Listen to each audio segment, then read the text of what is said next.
चलिए देखिए, कहां तक कल पढ़े थे? यहां तक पढ़े थे ना, गैसों की द्रव में विलेयता पढ़ चुके थे। आज देखिए भैया, गैसों की द्रवता में, गैसों की द्रव में विलेयता को प्रभावित करने वाले कारक, गैसों की द्रव में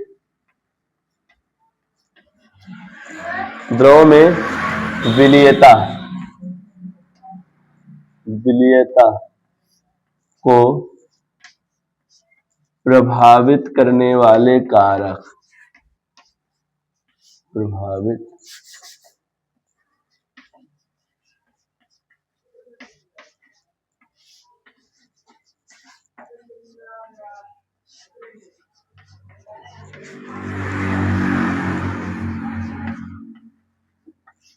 इनके कारक निम्न है। पहला कारक है गैसीय प्रकृति। क्या भैया? गैसों की प्रकृति।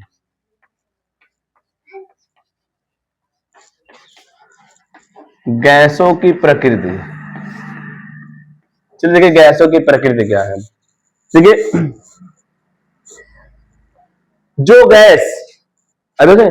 जो गैस क्या होगा, विलायक में आयनित हो जाएगी। क्या हो जाएगी? आयनित हो जाएगी, उसकी द्रव में विलेयता अधिक होगी। अब इसमें ऐसा गैस, ये कोई विलयन है ना, क्या है? विलयन है, और वो विलयन में क्या हो जा रहा है? आयनित हो जा रहा है। अगर वो आयनित हो जा रहा है, यानी वो गैस क्या होगा? द्रव में विलय होगा, अधिक घुलेगा।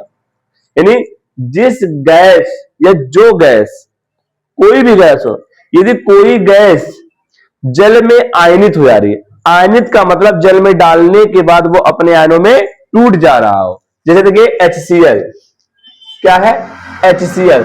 जब HCl को डालेंगे ना विलायक में या जल में डालेंगे, तो H+ आयन देगा और Cl- देगा, यानी टूट जा रहा है, अपने आयनों में क्या जा रहा है? टूट जा रहा है ना, तो इसलिए क्या है? जल में अधिक घुलनशील है। आई बस में, तो वही है, विलायक से क्रिया करने वाले या विलायक में आयनित होने वाले। देखिए, जो गैस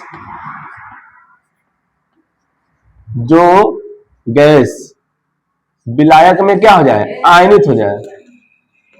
जो गैस विलायक में आयनित हो जाती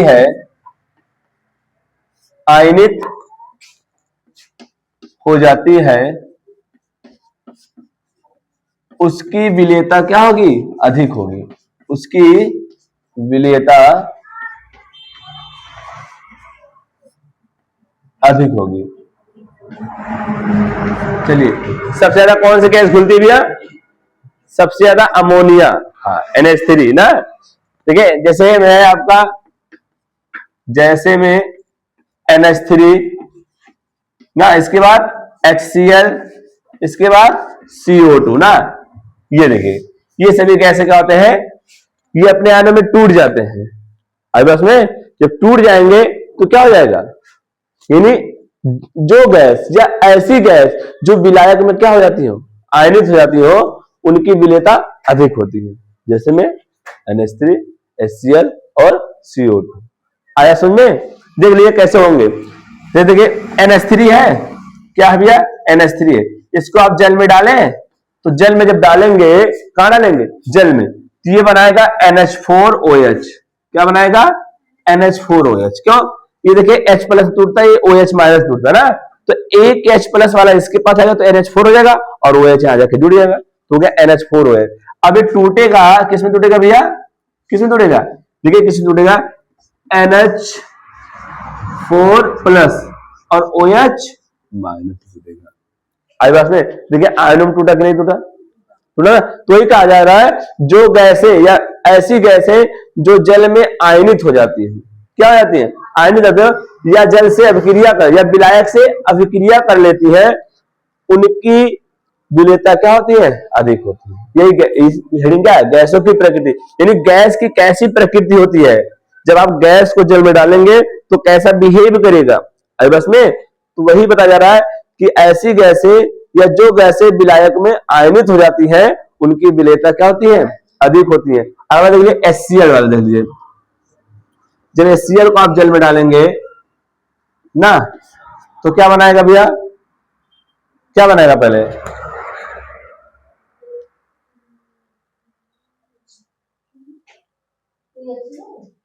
नहीं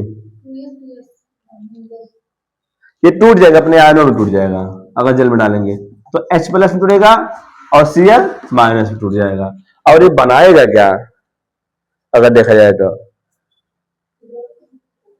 ये जाने कुछ बनाएगा नहीं, क्यों, क्योंकि जल में टूटेगा ही, ठीक है। और अगला देख लीजिए CO2 है, क्या है भैया, CO2, ये जल से अभिक्रिया करेगी, देखिए क्या करेगी, अभिक्रिया, तो बनाएगी H2, ये ऑक्सीजन यहां चलाएगा H2CO3। आई बात समझे। अभी जब अभिक्रिया कर ली, मैंने कहा या तो अभिक्रिया कर ले या तो जल में आयनित हो जाए। आई बात में, जो गैस जल से अभिक्रिया कर लेगी या जल में आयनित हो जाएगी उस गैस की विलेयता क्या होगी, अधिक होगी। सबसे ज्यादा गैस की विलेयता किसकी होती है, अमोनिया की, इसलिए अमोनिया जल में घुलनशील है, ठीक है, और सबसे विषैली गैस है। ये मछलियों का क्या होता है, मछलियों का उत्सर्जी पदार्थ होता है। अब ये मछलियां जल में ही रहती है तो जल में अधिक घुलनशील है, इसलिए इससे उन्होंने क्या किया कि भैया जो जितने भी जलीय जीव है उनमें क्या डाल दिया जाए, अमोनिया गैस। अब इसमें अभी टूटेगा आपका, टूटेगा ये H प्लस में और HCO3 माइनस में टूटेगा। अभी बस में तो समझ में आया। अगला देखिए विलायक की प्रकृति, अगले दिन क्या है, विलायक की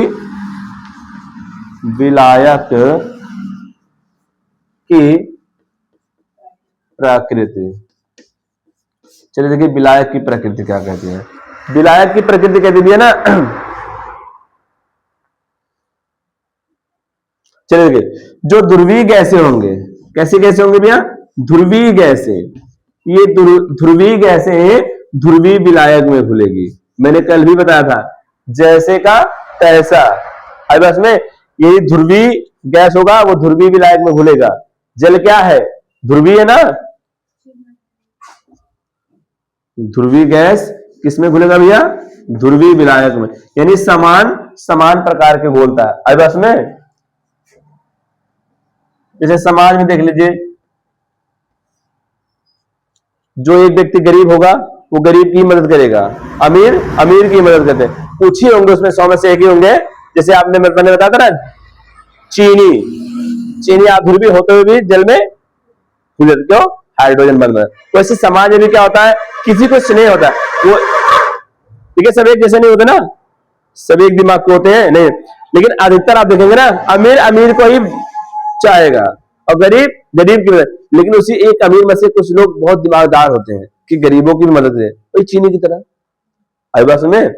चलिए तो ये समझ आया, जैसे अमोनिया हो गया और HCl, ये गैसें क्या है, ध्रुवीय गैसें। आई बात में, तो ध्रुवीय गैसें ध्रुवीय विलायक में क्या जाएंगी, अधिक घुल जाएंगी। आई बात में। अगला देखिए ताप का प्रभाव।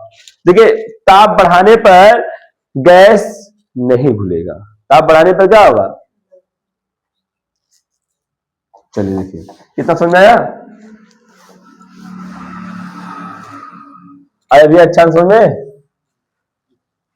चलिए अगला किसका प्रभाव भैया, ताप का प्रभाव।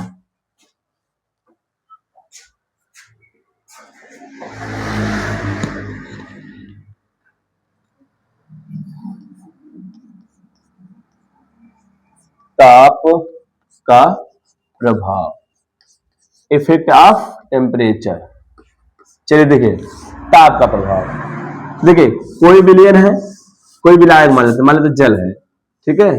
अगर इसमें आपको जल घोलना है, क्या घोलना है, सॉरी कोई गैस घोलना है और उसकी ताप बढ़ा रहे हैं, क्या बढ़ा रहे हैं, ताप बढ़ा रहे हैं, ठीक है।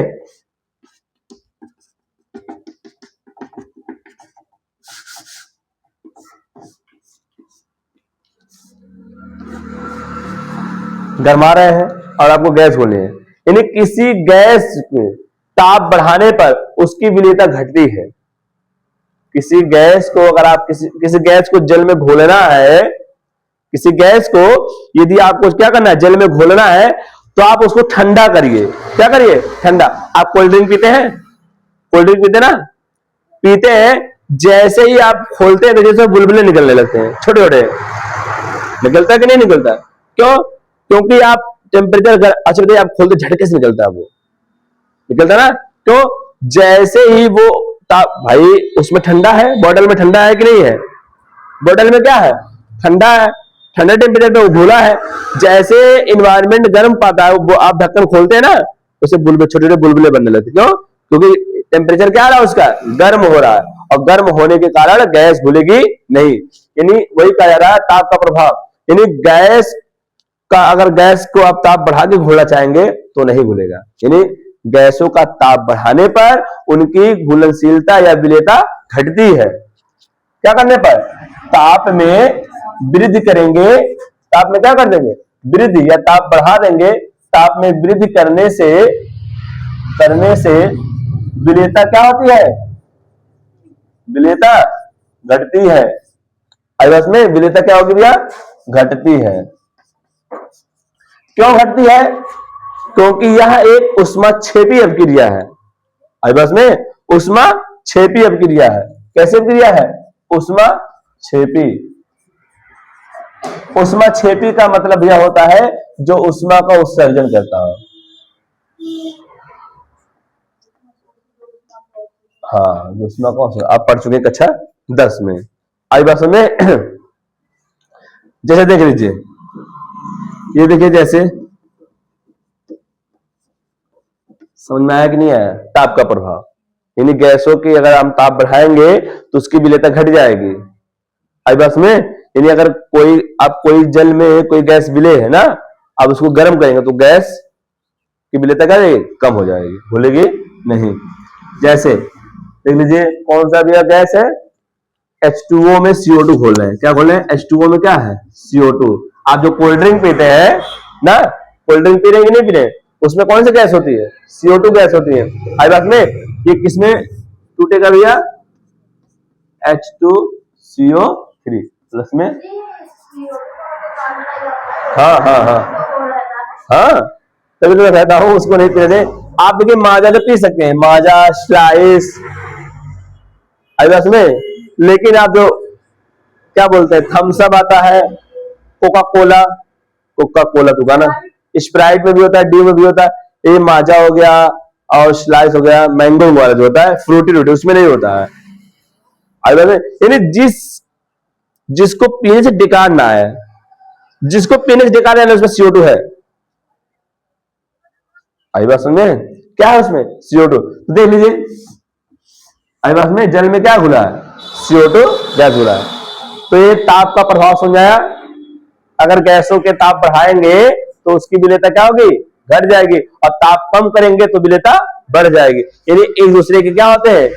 व्युत्क्रमानुपाती होता है। ताप किसके व्युत्क्रमानुपाती होता है? उनके ताप बढ़ाने पर विलेयता घटेगी और ताप कम करने पर विलेयता। आई बस में। चलिए, अगला है दाब का प्रभाव। देखिए क्या है? दाब।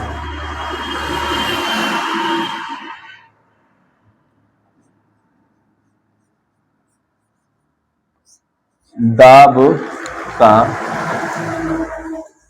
प्रभाव, किसका प्रभाव भैया? दाब का प्रभाव। चलिए देखिए भैया, मानते हैं कोई क्या है? एक पात्र है, ऊपर क्या लगा है? एक पिस्टन लगा है। क्या लगा है? पिस्टन। ये ऊपर क्या है? गैस है। क्या है? गैस है। यहाँ पे क्या है? भरी हुई है, गैस भरी हुई है। आई बस में। और नीचे क्या है भैया? द्रव है। क्या है? नीचे क्या है? ये गैस है। क्या भैया? गैस, कोई भी गैस हो। ये क्या है? विलयन है। चलिए, दाब बढ़ाने पर गैस की विलेयता बढ़ती है। दाब बढ़ाने पर गैस की विलेयता क्या होगी? जब इस पे दाब लगाएंगे ना, इस पिस्टन पे दाब लगाएंगे तो गैस क्या होगी? जल में घुलेगी। आई बस में। यानी जो आपके ये सिलेंडर नहीं आता है एलपीजी गैस वाला घरों में, उसमें कैसे भरा गया? दाब लगा के भरा गया गैस। आई बस में। यानी दाब बढ़ाने पर गैस की विलेयता क्या होती है?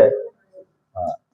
और ताप बढ़ाने पर, हाँ, दाब बढ़ाने पर गैस की विलेयता क्या जाती है भैया? हाँ, विलेयता बढ़ती है। तो भैया समझ में आया सबको? प्रभावित करने वाले कारक कौन कौन है? कौन कौन कारक है? पहला कौन कारक था? पहले गैस की प्रकृति। गैस की प्रकृति क्या कहती है? जो विलयन में या फिर कहते जो विलायक में क्या जाए, आयनित हो जाए, उनकी घुलनशीलता या विलेयता बढ़ती है। और दूसरा क्या था? ताप। हाँ, विलायक की प्रकृति। विलायक की प्रकृति क्या कहती है? ध्रुवीय गैस ध्रुवीय विलायक में घुल जाता है। आगे बस में तीसरा क्या था भैया? ताप का प्रभाव। ताप बढ़ाने पर विलेयता, हाँ, गैस की विलेयता घट जाती है। दाब बढ़ाने पर गैस की विलेयता बढ़ती है। इतना समझ में आया? चलिए